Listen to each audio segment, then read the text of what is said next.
early mornings, and everything in between. Because it was never just radio.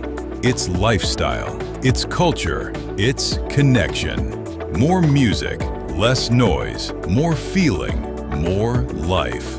This isn't just a station. This is your rhythm. Rhythm FM, growing with you everywhere. From your very first day in secondary school, to campus dreams that kept you awake at night, to that first job interview that changed everything. From traffic on 3rd Mainland Bridge to quiet midnight thoughts under an open sky, there has always been one frequency riding with you. Rhythm 93.7 FM didn't just play music, we scored your moments. When you celebrated, we turned it up. When you stumbled, we lifted your spirit. When the nation held its breath, we stayed present, informing, connecting, caring. Across Lagos, Port Harcourt, Benin, Abuja, and every heartbeat in between. One rhythm, one sound, one family. And now, beyond borders, streaming across continents, connecting Nigerians in the diaspora and global listeners searching for the sound of home. We didn't just grow, we grew with you. Through weddings and wins, through heartbreaks and hustle, through late nights, early mornings, and everything in between. Because it was never just radio. It's lifestyle, it's culture, it's connection. More music, less noise, more feeling, more life. This isn't just a station. This is your rhythm. Rhythm FM, growing with you everywhere. From your very first day in secondary school, to campus dreams that kept you awake at night, to that first job interview that changed everything. From traffic on 3rd Mainland Bridge to quiet midnight thoughts under an open sky, there has always been one frequency riding with you. Rhythm 93.7 FM didn't just play music, we scored your moments. When you celebrated, we turned it up. When you stumbled, we lifted your spirit. When the nation held its breath, we stayed present, informing, connecting, caring. Across Lagos, Port Harcourt, Benin, Abuja, and every heartbeat in between. One rhythm, one sound, one family. And now, beyond borders, streaming across continents, connecting Nigerians in the diaspora and global listeners searching for the sound of home. We didn't just grow, we grew with you. Through weddings and wins, through heartbreaks and hustle, through late nights, early mornings, and everything in between. Because it was never just radio. It's lifestyle, it's culture, it's connection. More music, less noise, more feeling, more life. This isn't just a station. This is your rhythm. Rhythm FM, growing with you everywhere. From your very first day in secondary school, to campus dreams that kept you awake at night, to that first job interview that changed everything. From traffic on 3rd Mainland Bridge to quiet midnight thoughts under an open sky, there has always been one frequency riding with you. Rhythm 93.7 FM didn't just play music, we scored your moments. When you celebrated, we turned it up. When you stumbled, we lifted your spirit. When the nation held its breath, we stayed present, informing, connecting, caring. Across Lagos, Port Harcourt, Benin, Abuja, and every heartbeat in between. One rhythm, one sound, one family. And now, beyond borders, streaming across continents, connecting Nigerians in the diaspora and global listeners searching for the sound of home. We didn't just grow, we grew with you. Through weddings and wins, through heartbreaks and hustle, through late nights, early mornings, and everything in between. Because it was never just radio. Beautiful. It's and lifestyle. Some are simply unbelievable. Say it all on Dear Louie, a platform to share real stories, experiences, and life's strangest moments. We'll help you find answers, healing, hope, and a way out. Only on Dear Louie. Mondays, Tuesdays, and Thursdays on Rhythm 93.7. Real stories worth sharing. Dear Louie. Say it here.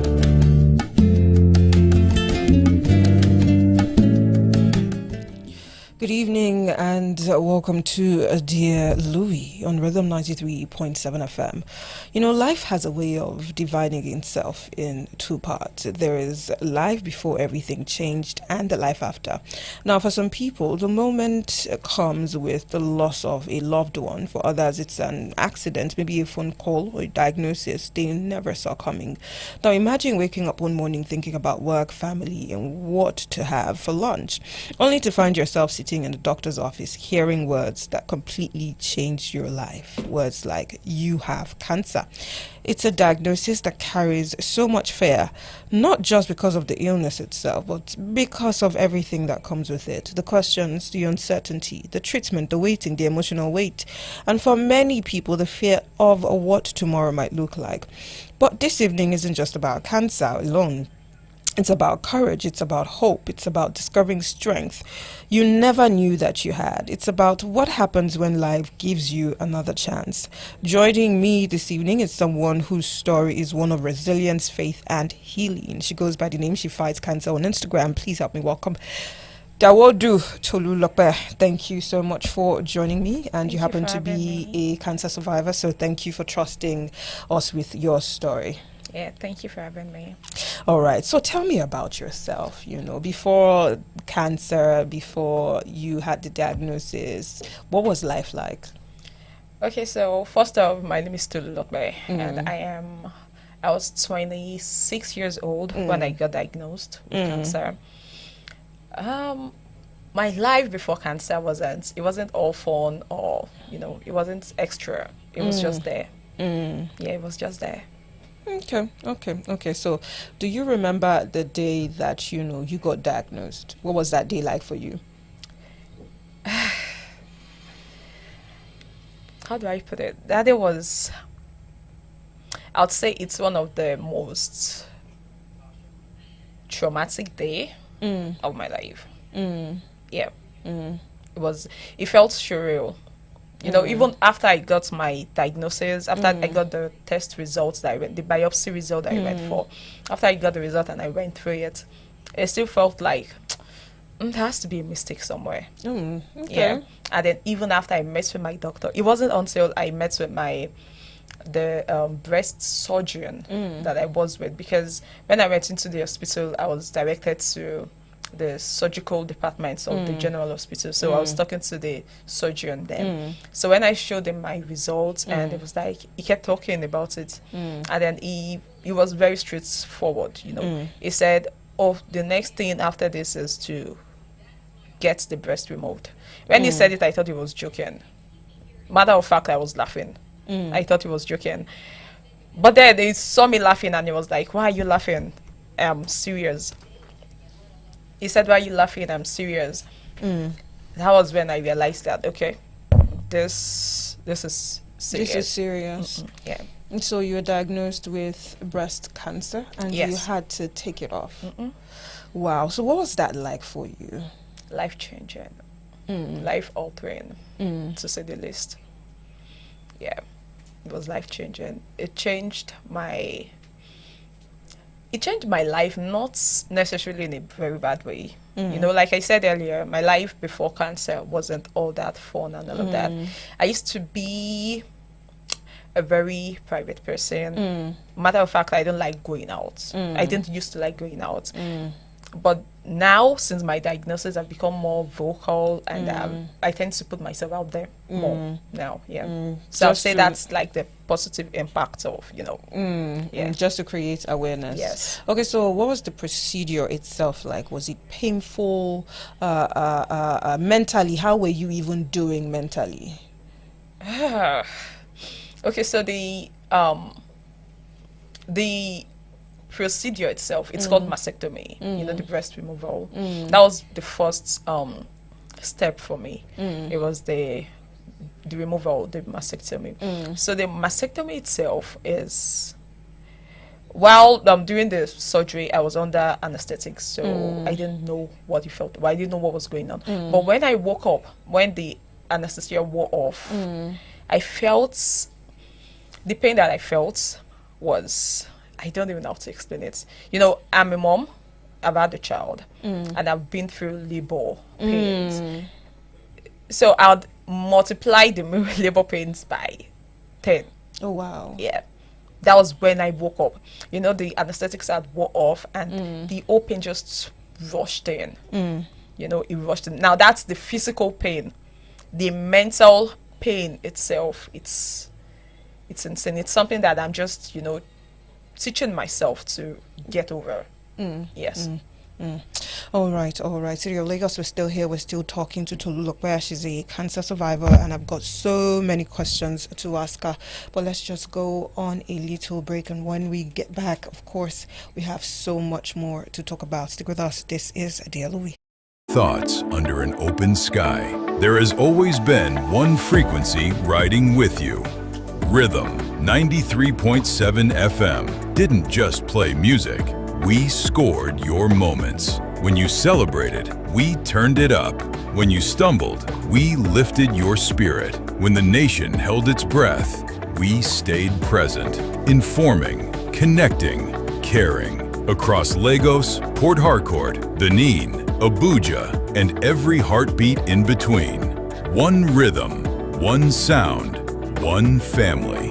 And now, beyond borders, streaming across continents, connecting Nigerians in the diaspora and global listeners searching for the sound of home. We didn't just grow, we grew with you.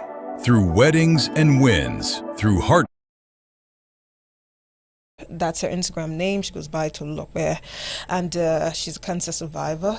And I have a lot of questions to ask her. So let's talk about mentally. What was it like for you mentally, having to get one breast off?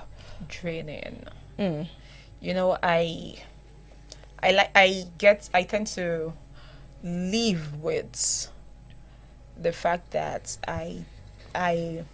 I struggle to find myself beautiful.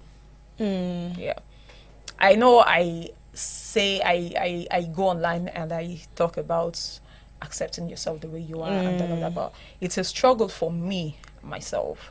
I look at the mirror and the person and I'm seeing is not someone I'm familiar with. Do you understand?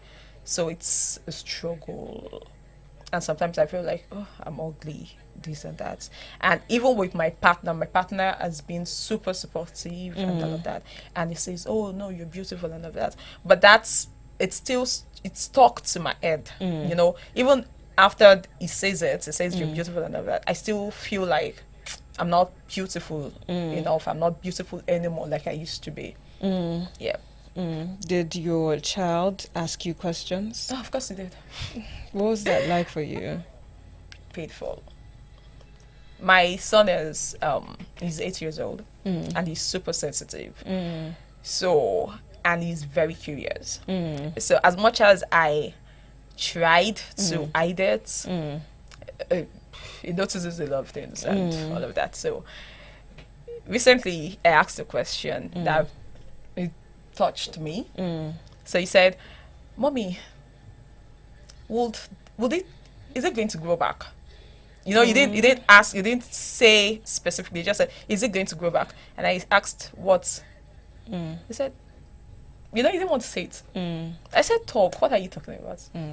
Your breast, is it going to grow back? And the shock I had, at first it was shock. I was dumbstruck. I didn't know what to say. Then I said, no, it's not going to go back, but something can be done about it. I said, okay, Okay.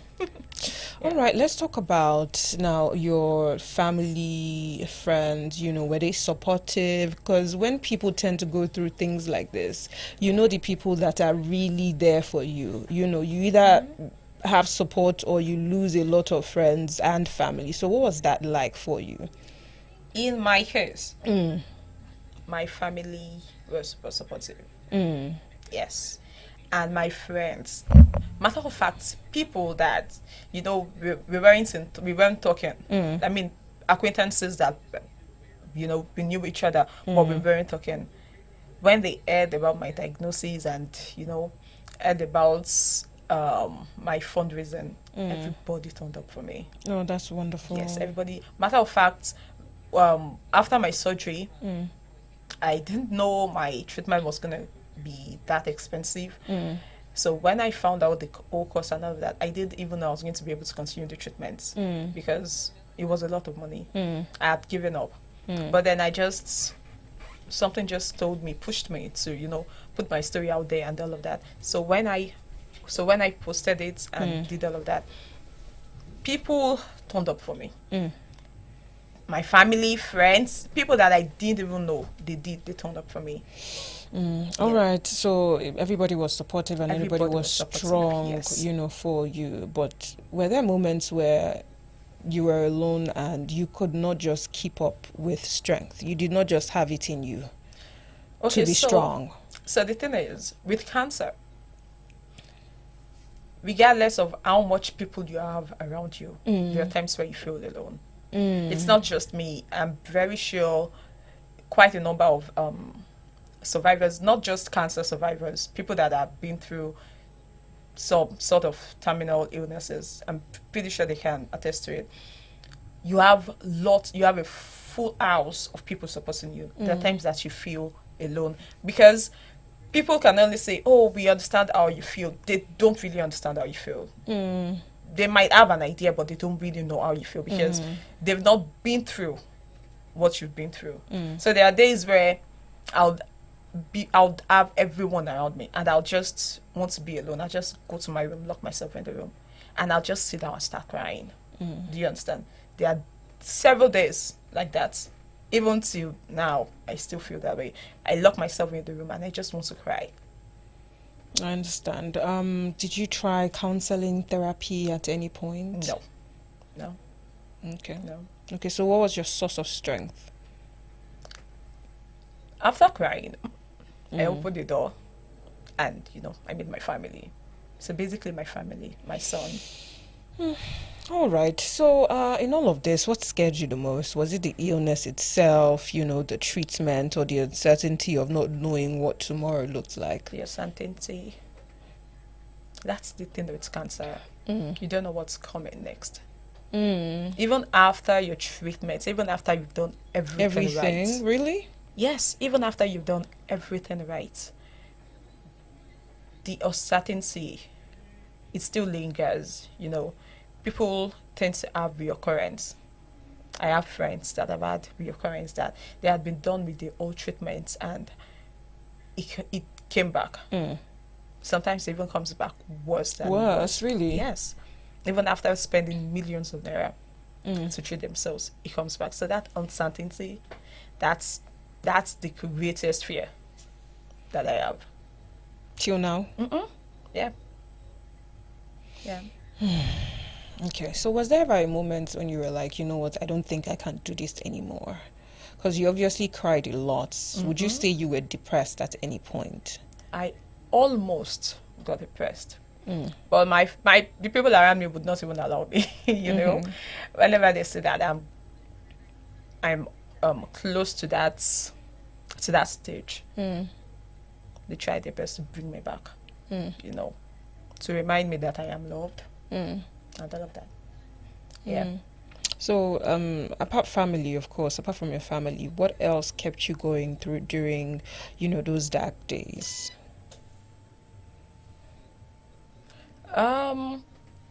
We have a community of cancer patients and cancer survivors.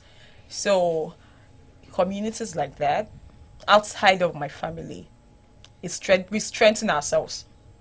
So we have several cancers community, to be specific, breast cancers communities. So we call ourselves breasters or sisters, you know. So I have sisters like that whenever we see that, okay, this person is going through this or that, we tend to, you know, bring ourselves together. We go out, we have fun. So that has been another source of strength for me. Yeah. All right, that's lovely. So basically you had support and all of that. Let's get into misconceptions that people have about, you know, cancer, or things, funny things you've heard, anything that, you know, you experienced that you just like to talk about on here or correct. Okay, so number one misconception is that cancer chemotherapy cures. So before my treatment, before I started chemotherapy, I had so many people, unsolicited advices. You know, they would come into my DM and be like, "Oh, I heard you're trying to raise money for chemotherapy. Please don't take chemotherapy. Chemotherapy would, you know, kill you. Chemotherapy would do this, would do that." And it is not true. And a lot of people tend to believe these people. Okay. It is baffling. So they just come into your DM and they Yes. say chemotherapy is bad. Yes. They're not backing it up with anything. No, they're just telling you. They say chemotherapy is bad. It kills because it weakens your immune system. So it kills this and that. That they would advise that I take herbs instead of Chemo. Instead of chemo. And a lot of people, quite a number of people, believe them. I know a couple of people that had passed due to this. They abandoned their treatments and went for herbs. So are you saying that it is not right to take herbs to treat cancer? I'm not saying it is not right. Everyone to their own. But even if you would take herbs, let it be an alternative treatment. Do you understand? While you're taking chemotherapy and the rest, you can have alternative treatments. That's totally fine. But don't abandon. Okay, don't abandon it. Yes, Okay. don't abandon Whatever it. the doctor I has took ordered. chemotherapy. I took 6 rounds of chemotherapy. And if you meet me on the road and I don't tell you that I am cancer survivor, you would not know. Do you get? So I took chemo and I survived. I'm not saying it's easy. I'm not saying chemo is hell. So I'm not saying chemo is easy. Chemo is hell. I know what I went through while taking chemo. Chemo is terrible. The side effects, they are crazy. But it would treat you. Just do everything your doctor, your consultant, oncologist asks you to do, and you're going to be fine. So anyone telling you to abandon chemo, radiotherapy, and the likes, and just, you know, opt for herbs, please don't listen to them. All right. So you keep saying that chemo is hell. And of course, I mean, we've seen movies, we've seen how it is. Some people get breasts chopped off, some shave their head. They're taking chemo and it's, painful, excruciatingly painful. We can see it, But how would you, I mean, you've experienced this now in real life. How would you describe that entire treatment to somebody that is listening and maybe doesn't understand? What would you say it is like? In one word, hell. Yes, you keep saying it I'm is telling hell. you. Because, okay, so let me So start what's with the this. process? Let's even start. Okay, so for chemotherapy, so in my case, let me just break it out. I had 6 rounds of chemotherapy. I had 21 cycles of radiotherapy. And I'm currently on targeted therapy, Herceptin. Now I'm taking the targeted therapy because of the type of breast cancer that I have. It's called HER2 positive. So it's one of the most aggressive type of breast cancer. Do you understand? So the first step for me was chemotherapy. So I was taking chemotherapy together with my targeted therapy, Herceptin. So for the chemotherapy, it's they get medications and then they pass it into normal saline. So it's usually given like the same way they give drip. Yes, so that's how they give chemotherapy. But it's not drip, it's not normal saline. It's packed with a lot. Do you understand this? But mine was Okay, so the first time I was given the chemotherapy, when it was going into my vein, it felt like fire was going into my Oh, vein. wow. They had to stop it because I started throwing up. I started feeling cold. It was terrible. In fact, they had to stop it. They had to pass to give me normal saline to flush the whole thing in, and they had to wait for about an hour for me to calm down. Tried again, the same thing. Waited another 1 hour before I was finally able to take it. And normally, I take 2 bags of chemotherapy per day. So each takes about 2 hours. No, sorry, both takes 2 hours. So instead of waiting for 2 hours, I was there for about 5 hours because of it. But for me, in my own case, after the first day, after the first time, the second, third, and fourth, they were not easy, but they were not as bad as the first one. So the sixth one was as bad. In fact, it was worse than the first one was. It was that bad. So accepting is equally painful, but not as painful as, chemotherapy. Radiotherapy was the worst for me. I said chemotherapy was hell. You're going to multiply that by 10. Radiotherapy was worse. The side effects that I had, I couldn't eat throughout my radiotherapy. I was only able to take water. Even water, swallowing my saliva felt like I was swallowing shards of glass. Really? It was that bad. I couldn't eat anything. My mom would make watery custard or pap for me to drink. Even drinking that was painful. But I just had to take something so I would, have strength. So radiotherapy was bad. All right, now let's talk about signs. Before the cancer, were there signs that your body tried to tell you that you may be ignored? I had lots of signs. Okay, let's get into it. Let's talk about it. Okay, so I had lots of signs. So I got diagnosed 2024, December. Well, prior to that December? Oh my God. Yeah. So prior to that time, sometime around 2022, my breast, the same breast where I had the cancer, it got swollen overnight. It was like times 3 or 4 of the normal size. Silly me. Both of them or just one? No, just one. The exact one where one. Okay. I didn't do anything about it. I didn't tell anyone. I didn't get it checked. So it got swollen overnight. It was like that for the whole day, and then the following day, it went back to the normal size. Okay. I didn't know what happened, but I didn't get it checked. Now that was it. Then in 2023, I started to lactate. I wasn't pregnant. I wasn't breastfeeding. I just started lactating out of the blue. When I noticed that, I was supposed to go to the hospital or somehow get it checked. I didn't do anything. And mind you, I lactated for the whole of 2023. A whole year? Yeah. And I didn't do anything about it. I didn't go to the hospital. I didn't talk to anyone about it. What was going through your mind that you didn't do anything about it? What were you thinking? So I knew it wasn't normal, but I didn't think it was anything serious. I can be that nonchalant. I didn't think it was anything serious because prior to my diagnosis, I had never heard of anyone talk about cancer. Aside watching it in movies and all of that, it had never been real to me. I had never heard anyone, create awareness or sensitization about it, anything like that. So I didn't know what was going on. I knew it wasn't normal, but I didn't think it was anything serious. So the whole of 2023 was like that. Then in 2024, around April 2024, I had my bath. I was cleaning my body in front of a mirror, and my hand just went to my chest, and I felt a tiny lump in my chest, in my breast, not my chest. So when I saw the lump, I met my mom, and I showed it to my mom. Mommy, I found something. My mom was like, what's this one like this? We just waved it off.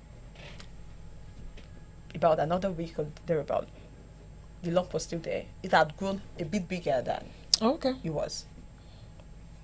I still didn't do anything. I didn't talk to anyone. So about a month, 2 months in, the lump had progressed. Now, instead of me to go to the hospital or a lab to get it checked or something, ChatGPT became my doctor. You know, so I asked questions on ChatGPT. ChatGPT said, if the lump is painful, then it's benign. But if it's not painful, then it's probably malignant, meaning malignant, cancerous, benign, non-cancerous. So when I read that, and I would press my lump and it was painful, so I was like, okay, I'm fine. But then the lump it was still getting bigger. Bigger. So there was this pharmacist around my area. I met him, and when I asked him, he said the exact same thing ChatGPT told me. So I was like, okay, I'm fine, I'm good. But this thing did not stop getting big. It continues to get. It got bigger. That it was as tiny as an orange seed. Oh, okay. And it got as big as a baseball. Wow, that big? Yes, and it was disfigured and discolored. It was greenish black. Just around that on your skin. Yeah, on top like this. And I started to fall sick. And normally I don't fall sick. I don't get malaria or typhoid. I don't fall sick. But I started to fall sick. I treated malaria, treated typhoid, got injections, drips, and all that. So before you treated yourself for malaria and typhoid, did you go to the hospital? I did not. Or you self-diagnosed? Self-diagnosed. No, I did test. I ran some tests and said it was malaria and typhoid. Oh, okay. So you just went to the lab. Yeah, then. so we did. So I got treated, but I got better one day, and then the following day, I fell sick again. So my mom just told me one day and said, are you sure it's not this thing in your breast that is making you sick? And that just felt like a veil was lifted off my face. After how many years? That was around November. Of what year? Because this started in 2023, right? So I saw the lump April 2024. I didn't do anything about it. I fell sick and all of that until November. So November, my mom said that, and it just struck me. So when she said it, the problem. So when she said it, the following day after she said it, I went to the lab to get it checked. So I went for a breast ultrasound. When I got there, the pathologist that was to attend to me, the minute I took off my clothes and he saw my breast, this man shouted. Wow. He said, "Why are you just coming in?" I had to lie to him that, this surgery started about 2 months ago. Whereas it had been over 6 months. What am I saying? Almost 8 months. Yeah. So he said, even at that 2 months, that's a very long time to keep this. He just kept saying, he suspects this thing is malignant. But let us run the test. So he ran the test and he said it was suspicious. So he advised that I went to an hospital and get a biopsy done. So when I went to the hospital, I met with the doctor at General Hospital. The doctor said, I didn't have to do biopsy, that I could just go for FINAC. He said, because most times the lump might just be benign and I'll just waste money for the biopsy. So I was like, okay, let me do the FINAC. I did FINAC. The test came back and said it was suspicious malignancy. I went back to another doctor. The doctor said, why would he ask me to do FINAC when I was clearly told to go for biopsy? So he asked me to go for the biopsy. I went for biopsy, and biopsy brought it out that it was invasive ductal carcinoma, meaning breast cancer. Yeah. And that was how the whole thing, started. Oh my God. That must have been a lot for you. I'm sure you must have, beating yourself up and all of that. I still battle with, self-guilt. Yeah. Because I'm sure if you cut it when it was still a seed, you would have just, removed the lump. Have you been able to, at the very least, forgive yourself? I'm trying to. Yeah, I'm trying. It's not going to be easy, but you have to. We live and we learn. All right. During this season, during this time, is there anybody that said anything to you that maybe doesn't make any sense or was not even comforting at all? Several, but I'll just pick up two. Okay. So there's this person that is, we are close, pretty close. So one time, he spoke to me about the videos that I make. So it was The like, promotional videos and yeah, awareness that I make, videos yeah. that you make. So he said, because sometimes I show my scar and all of that. Oh, okay. So it was like, Tolu, do you not see yourself beyond this? Mm. Do you not see yourself beyond this? Meaning, do you not see yourself in a greater place tomorrow because of, I mean, you do this. What if you're in a better place tomorrow? What if you run for president, for governorship, minister, or something like that? And how do you explain doing all of this, showing all of this? But it's your scar. You're trying to educate people because So you have I told him, experienced it. my response to him that day was, I'm not doing this because of sympathy or because I just want to do it. I do it to sensitize people about cancer because I didn't get that. Before my diagnosis, I didn't know anything about cancer. So I do this for sensitization, and a lot of people, I know of a lot of people that my video has helped. A lot of people. Oh, really? A lot of people. In that what way? Okay, so there's this case that God helped us handle.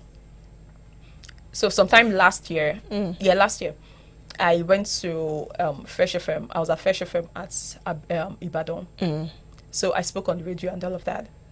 The following day, a lady reached out to me, crying on phone. She said, that friend got my number on air and sent it to her. And she was like, I need that she needs my help. That she had been diagnosed since 2024. Since early 2024. She has had that surgery since early 2024, and she has not had anything else aside the surgery. As a matter of fact, there's this test that we run after surgery. It's called immunohistochemistry. It's used to determine the type of breast cancer you're battling. It's very important. She had not been able to do that test. Talk more of starting chemo and all of that. So she had just been stopped with mastectomy, and she was having another ingrown lump inside that mastectomy, the mastectomy site. So she said, matter of fact, she thought she was the only person battling breast cancer.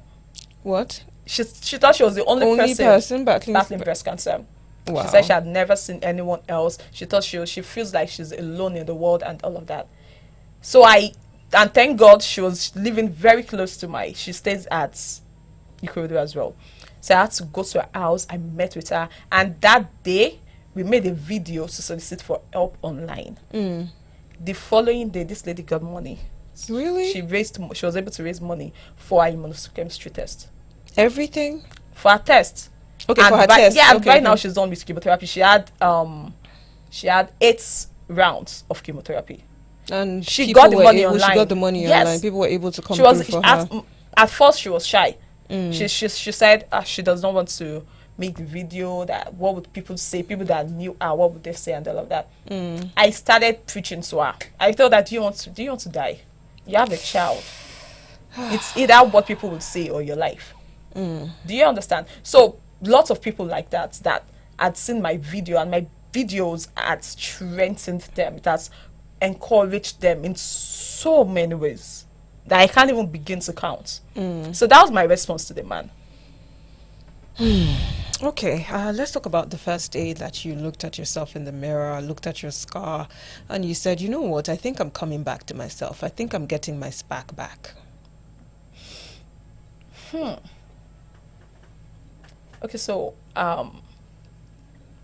before I was able, I still struggle Definitely with accepting myself. You've mentioned, but it took me a lot of time to even look at myself in the mirror. Oh wow.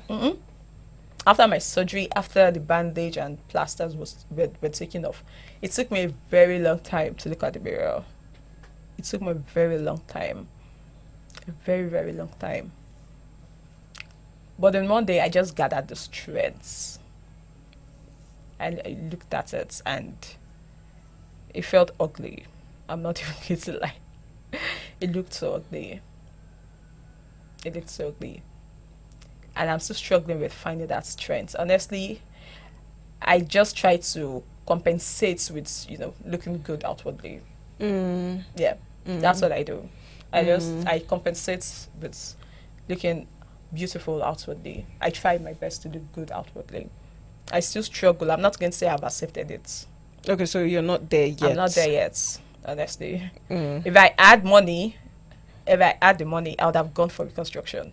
Like, as soon as possible. Because, no. And I doubt I'd ever be able to accept that. So, God bless me. I'll be able to raise that money and go for the reconstruction because, no. All right. What do you have to say to people that were once like you? Because I imagine now that if you have a headache, you are running to the hospital. So what do you have to say to people that do not necessarily take their health maybe serious? They notice something and they're self-diagnosing. They're going to the lab as opposed to, going to get proper help from maybe a doctor. Okay, so given that you've experienced it, so they might as well just hear from you. What I would say is don't assume. Don't assume the headache is just lack of sleep. Don't assume if you have an headache. Headache could be a warning sign for something, more serious. It could mean a lot of things. A lot of things. So don't just assume, oh, this is the cause for this. Don't self-medicate. Don't self-diagnose. Don't make ChatGPT your doctor or your consultant. Don't do that. Please don't do that. And oftentimes our body tends to warn us even before major things comes out.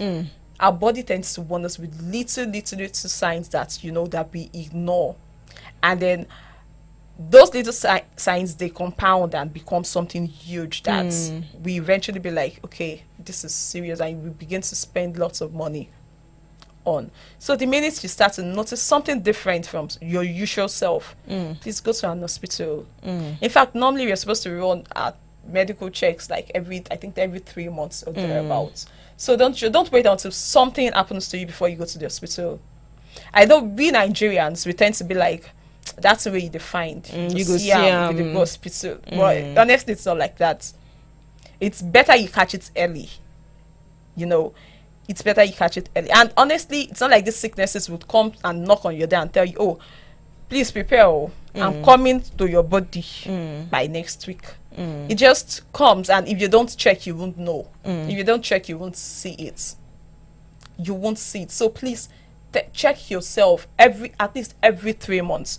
Be sure that nothing is wrong with you. Be sure that nothing is wrong with you, because once you catch it early, then you can combat it well, and you would even respond. You'd respond to treatment better than when it's caught late. And regarding cancer, breast cancer to be precise, we always advise people to do their self-checks. And doing your self-checks is, if you cannot afford to go to the hospital to do breast ultrasound or the other test for cancer, for breast cancer, you can do your self-checks at home. You just need to lie down on the bed, or you stand in front of a mirror, raise your hand up, press your armpits upwards to your breast, every part of your breast down to the underneath of your breast. Check your armpits and be sure that there's no lump there. Now, that's not to say that every lump that you find in your breast means that you have cancer. Some lumps are benign, meaning they are non-cancerous, but you need to at least check it. And even some lumps that are benign, if they are left unattended, they tend to grow and become malignant. So the best thing is to catch it early. So you do your self-checks. If possible, do it every day. Do you understand? Not just women, including men, because men get breast cancer too. Yes, it's I not read just, actually it's not just that men women. also get breast cancer. So you do your self-check. Be sure there's nothing there. So even if there's anything there, you catch it early, and don't be like me. That's caught it early, but decided not to do anything about it. All right. I mean, you survived cancer now. How has, surviving cancer changed the way that you maybe love? Because you said you have a partner and he's supportive, he's stuck by you, you have a child. So how has this, changed the way you love, work, dream, spend your time, and generally go about life? Because life-changing situations tend to make us see life from a different lens. Yes. So, when you asked me about how my life was prior to cancer, I told you it was It was just there. Like I said earlier, cancer has not been all bad for me. It has changed a lot of things about me. A lot of things. I see the world in a very different light now. You know, I used to just exist. Now I try my best to, live.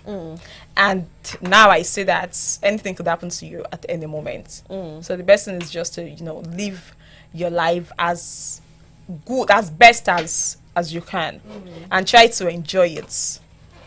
So I tend to do that. I try to enjoy life and appreciate the people around me more. Yeah, like because they've been so good to me. Yeah, my partner, I mean, he's always been a loving person, but then going through this with me, it's been amazing, honestly. And my family too. Not just my family, even friends, regular people that we don't even talk. I didn't know that people could turn up for me like that. Even till now, people would randomly I could just pick up my phone and I'll get a random text from a random stranger checking up on me. Oh, that's lovely. People would just, nameless number, some I do not know. Oh, Caesar, how have you been? I just went to check up on you. And that lovely. Would melt my heart that, okay, people can be this nice. People can be this good. Yeah. All right, Tolulope, thank you so much. Thank you for your honesty, and thank you for allowing us into, one of the most difficult chapters of your life. It's one thing to survive cancer. It's another thing entirely to relieve those memories that someone else can find hope from, It takes a different kind of courage, and we're grateful here that you chose to share that courage with us this evening. Now to you listening, and if anything, this evening's conversation has stirred something in you, let it be a reminder not to ignore your body when it tells you that something isn't right. Go for that checkup, ask questions, get screened. Early detection can save lives. And if you're currently on your own journey with cancer or walking beside someone who is, I hope this evening reminds you that you're not alone. There will be difficult days. There will be days filled with fear. There would also be days filled with hope, healing, laughter, and life beyond the diagnosis. This has been Dear Louis, where every story reminds us that even in our most difficult moments, there is room for grace, love, courage. I'm Louis. Thanks for, rocking with me this evening, and take care of yourselves. Breaks and hustle through late nights, early mornings, and everything in between. Because it was never just radio. It's lifestyle, it's culture, it's connection. More music, less noise, more feeling, more life. This isn't just a station. This is your rhythm. Rhythm FM, growing with you everywhere. From your very first day in secondary school to campus dreams that kept you awake at night, to that first job interview that changed everything, from traffic on 3rd Mainland Bridge